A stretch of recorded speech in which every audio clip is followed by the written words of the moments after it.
good to see everybody here on this great occasion, and my name is Bill Waybourn. I'm the Tarrant County Sheriff, and it is great to be here among fellow lawmen and certainly in the presence of the governor, and an honor.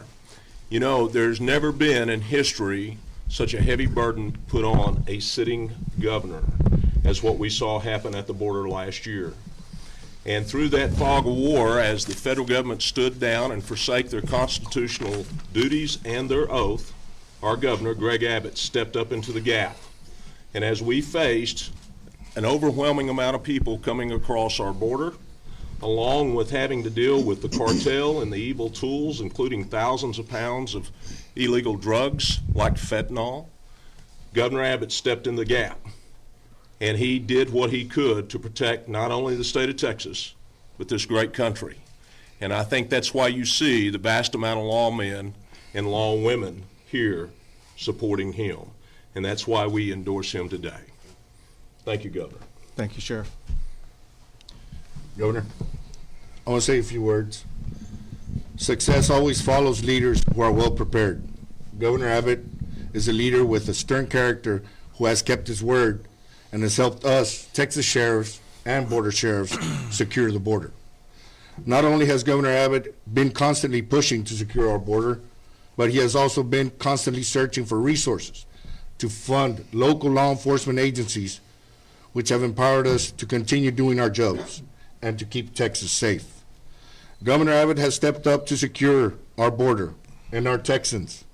He has heard our voice of the small rural border counties, just like Zapata County. These communities have been unheard and unseen for many years, but not today. Thanks to Governor Abbott, because he did not hesitate to provide help to Zapata County or the Zapata County Sheriff's Office to help us secure the border. I, Zapata County Sheriff Raimundo del Bosque Jr., endorse Governor Greg Abbott in his re-election campaign for Texas governor because I believe our border needs a leader like Governor Abbott so we can secure our border at all times. And he has been the only one to step up to the plate and do this for Texas and Texans. Effective leaders are problem solvers, bring solutions in the most difficult times. For this, we thank you. You have paved the way for us following you that have the same vision. Governor Abbott, you're the leader and you're destined to win. We endorse you. Thank you, Sheriff.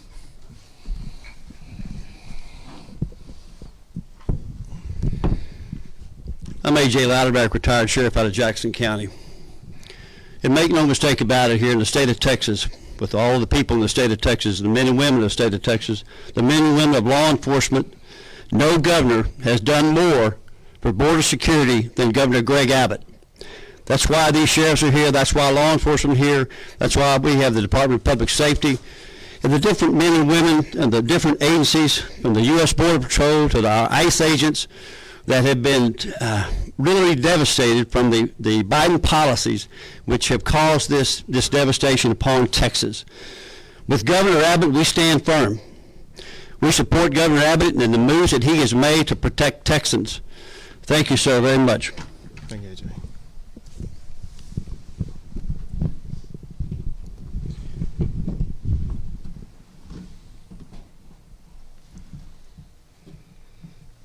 I'm Sheriff Larry Smith of Smith County. I've spent the past 45 years in local and federal law enforcement. I'm proud to announce that I'm endorsing Governor Greg Abbott for re-election, and this is why. Governor Abbott has given law enforcement his unwavering support, and he understands the importance of the work we do to protect each and every Texans each and every day, whether it's along our porous border or in our local communities. Early in my career as a special agent with the Drug Enforcement Administration and the Bureau of Alcohol, Tobacco, and Firearms, the major pathway for the entry of illegal drugs came from Colombia to Miami, Florida, and then distributed around the nation. Today, that pathway of entry has moved to our southern border with Mexico. The same can be said for the distribution of methamphetamine, which is now produced unabatedly in Mexico and distributed throughout our southern border to points all over the nation. For years, we've heard about and discussed the war on drugs. Under the leadership of Governor Greg Abbott, Texas' fight against gangs, drugs, and violent crime has never been stronger. The fight may start at the southern border, but continues throughout Texas, as Governor Abbott has helped us establish 8 Texas anti-gang centers. I'm proud to be the recipient of one of those grants to have a gang center in Smith County, which covers all of Northeast Texas. The Texas Anti-Gang Center program has led to tremendous success in identifying and apprehending violent gangs and offenders. As Sheriff of Smith County, I'm proud to have opened the East Texas Anti-Gang Center, and it has been a game changer in the fight against transnational gangs and the investigation of and seizure of heroin, fentanyl, cocaine, and methamphetamine.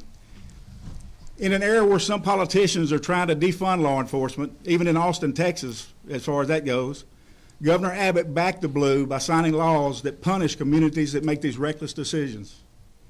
Governor Abbott has taken direct action along our southern border, curtailing human trafficking, combating the smuggling of deadly, illicit drugs like fentanyl, and building a wall, doing the jobs that Washington won't do. Texas is a law and order state, and with Governor Abbott's continued leadership and proven results, we can ensure a safer future for all Texas. Without hesitation, I'm proud to endorse Governor Greg Abbott for re-election. Thank you. Thank you, Governor Abbott. Thank you, Sheriff. My name is Jeremy Payne. I'm the president of the Deputy Sheriff's Association of Bexar County. I'm representing the deputies here that work in Bexar County. And we've endorsed Governor Greg Abbott for his re-election campaign. And the reason we've done that is because he's endorsed law enforcement for the time that he's been in office. Recently, we've been just plagued with COVID throughout our agency. Not just our agency, but every agency. We're understaffed and undermanned because people have to be quarantined constantly because every day we have to show up. And recently, we had one of our deputies succumb to COVID and die. And it was the governor who stepped up and helped with Senate Bill 22 to help make sure that COVID would be presumptive in death and that men and women who died from COVID in law enforcement would receive death benefits and be carried as in the line of duty.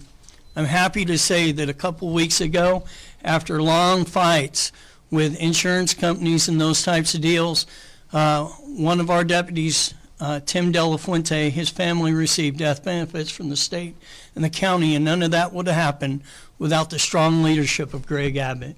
And for that, I thank you, Governor. Thank you.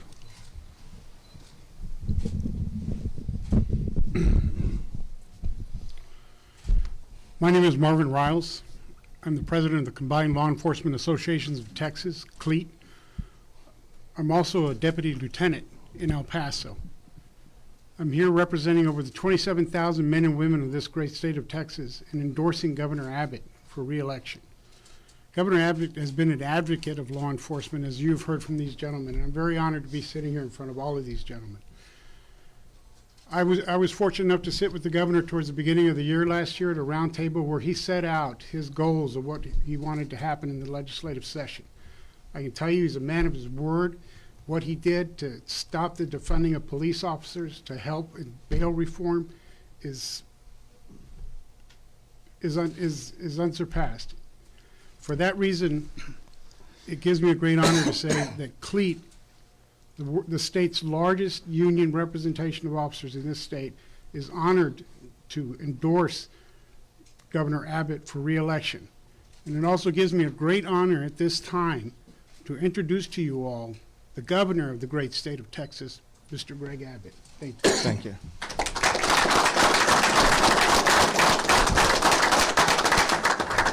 Well, I want to thank everybody. Sheriff Smith, thank you so much for being here. AJ, thank you for being here. Sheriff Dobosky, thank you for being here. We came in together. Thank you, Sheriff Waybourn. Thanks also to Marvin and Cleet. Good to see you again. Thank you for what you guys do. And our host today, Jeremy Payne, President of the Deputy Sheriff Association right here in Bexar County. Thank you both for hosting this as well as for your endorsement. Listen, I'm proud today to be in front of some of the premier law enforcement officials in the entire country. And the people that you see are the finest that we have in the state of Texas. Represented here today are law enforcement officials from every region across the state of Texas, Republicans and Democrats, united for one cause. We all believe in the cause of public safety. We all understand the priority of keeping our community safe. And we understand that in order to be able to do that, we must have law enforcement officers engaged in the process of keeping our community safe. And that is exactly why, as several of these officials have mentioned, that I stepped up before the session began and began campaigning on the necessity of preventing any city from defunding the police in Texas. We've seen the idiocy of it. We've seen the chaos of it. We've seen the crime result from it in states and cities across the country. We even saw it in Austin, Texas. In Austin, Texas, we saw the city defund the police, and the consequence was known in advance of what likely was going to occur, did in fact occur. This past year, the city of Austin set a new all-time record in the number of murders. Lives are on the line when city officials, county officials, or even state officials make decisions that puts law enforcement and law enforcement officers second. They come first as it concerns securing our cities, our counties, and our communities. And I'm proud to be here with them. I'm proud to have their endorsement. But I want to emphasize, Sunday was Law Enforcement Appreciation Day. And so many people in this state and country rightfully showed appreciation and gratitude for our law enforcement officers. But the fact of the matter is, showing our gratitude for one day a year is inadequate for what we need to do. All of these officials, as well as men and women who work under them, they put their lives on the line every single day, answering calls, not knowing whether or not they're ever going to return home. After answering that call, some never returning home after answering that call. As a result, we need officials who are going to step up and have the back of our law enforcement officers. And one thing I know these sheriffs and other law enforcement officers know, they have a governor who has their back, period.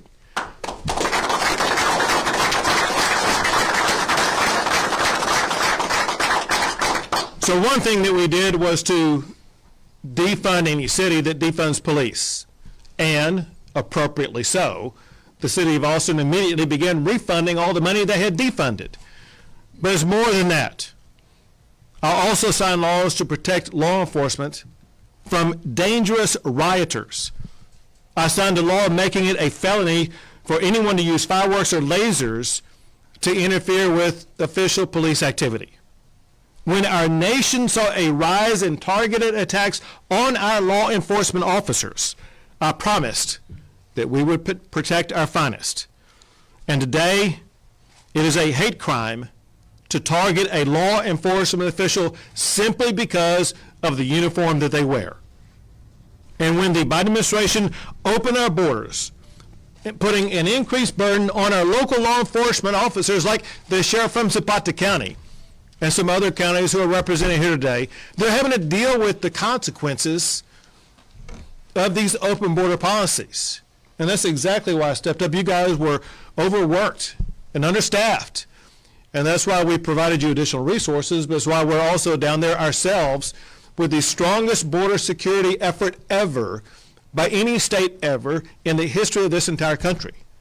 We are, in addition to providing resources to local law enforcement, we're also adding our own law enforcement through the Texas Department of Public Safety and the National Guard to assist the local law enforcement as they address crime, as they address these smugglers coming across the border.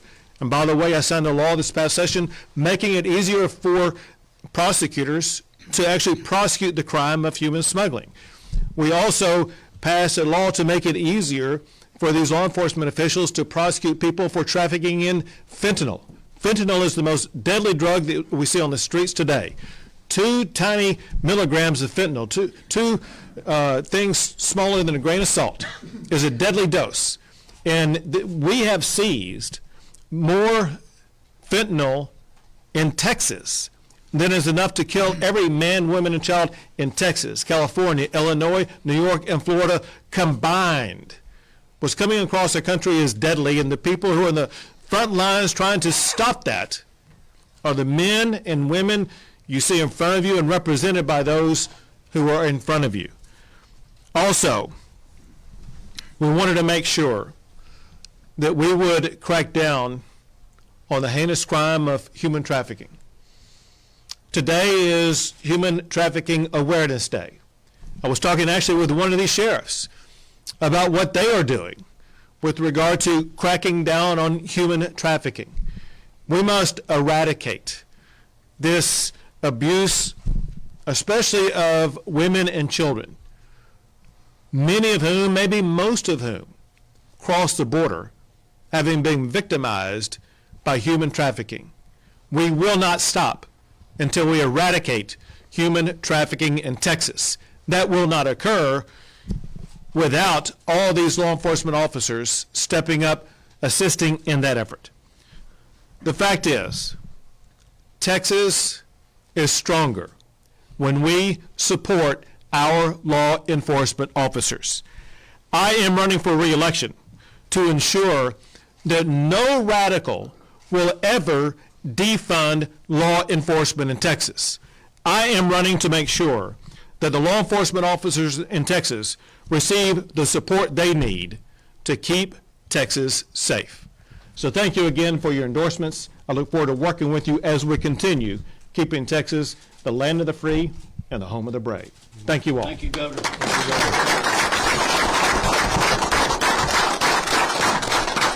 We'll take a few questions. The hate crime, whatever you mentioned right now, is that an executive decision or is something that is going to be before the legislature? It is a law that's already been passed by the state legislature that I have signed into law. It's something that, if you go back in time, you may remember the horrific shooting of police officers in downtown Dallas. And there were things like that going on in other parts of the country. And we said we're not going to allow that to happen again in Texas.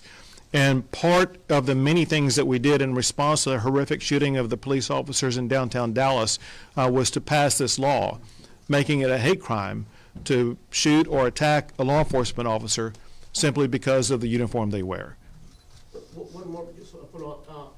Mr. Jeremy Payne was talking about the whatever is happening to law enforcement officials with COVID, and some of them, losing their lives to that disease. Yesterday, we did the story where local authorities, namely the Burke County Josh and the mayor, sent you a letter asking for additional resources for hospitals because they're being overrun. Are you going to respond to that, and can you respond right now to that? Well, we've already responded. So what the state of Texas has already been doing, both through the Texas Department of Health Services as well as the Texas Division of Emergency Management, they are surging resources, supplies, as well as personnel to regions across the entire state of Texas. Marvin here is from El Paso. We first surged it to El Paso recently, to other parts of the state of Texas, whether it be San Antonio or other regions. We want to make sure that all regions are going to have the healthcare personnel that they need to be able to respond to this. But it's more than that, because I think you probably have also reported that we have advanced and opened up additional testing centers across the state to make it easier for people to be able to get COVID-19 tests. Governor, you mentioned National Guard at the border. You mentioned National Guard stationed at the border. Can you talk about how concerned are you about these reports we've seen in recent weeks that they've had some problems with pay? There's been a number of suicides, reports of poor living conditions. How concerned have you been about those reports and what's being done to fix those issues? Very importantly, both General Norris as well as General Eulis, General Norris is the Adjutant General for the National Guard. General Eulis is the general in charge of the Operation Lone Star Border Security Plan, as well as my team and myself. We stay in constant contact about all these things. Let me mention a couple that you mentioned. On the paycheck issue, listen, that was something that General Norris was involved with from the very beginning. When they added 10,000 National Guard to be involved in Operation Lone Star, it's my understanding there's been a total of 84 of those National Guard who've had a paycheck challenge. And the paycheck challenge, for the most part, was they were getting their paycheck at the end of the month as opposed to at the beginning of the month. And they just had to go through the paperwork process to get it done. All paycheck issues have been addressed. As it concerns suicide, first I'll tell you this, and that is, listen, as the commander-in-chief of our troops in the state of Texas, the life of every one of them is significant. The loss of any of them is extraordinarily hurtful. But to understand the context of all this, it's important to understand that anytime there's a suicide, there are investigations of it. And we'll see how it turns out, but I think you'll find not all the suicides, of which I hear there were 4 that were reported, actually occurred during Operation Lone Star. That said, we need to understand the larger context, because this is not, if you would, an isolated incident.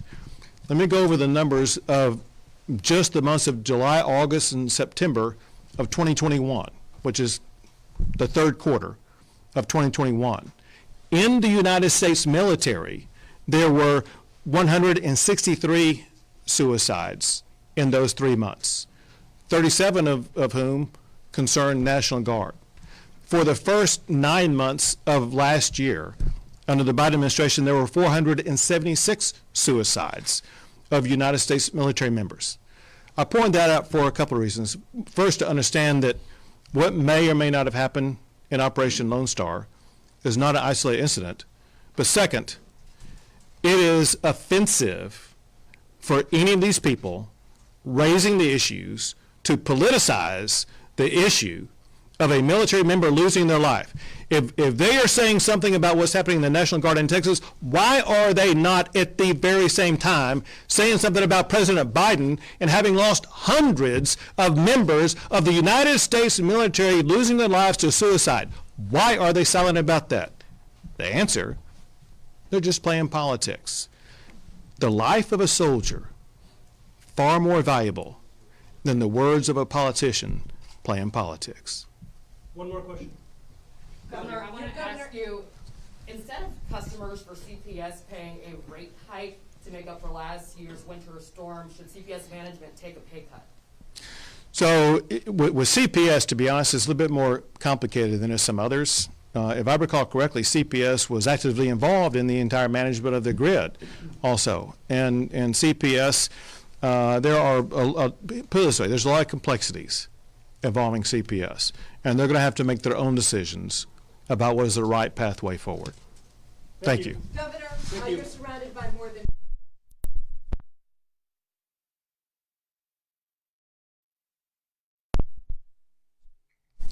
Well, listen, I'm proud to be here at the Bexar County Sheriff's Association headquarters to be with the men and women who serve in the Bexar County Sheriff's Office and to be endorsed by the men and women who work in the Bexar County Sheriff's Office. Thank you.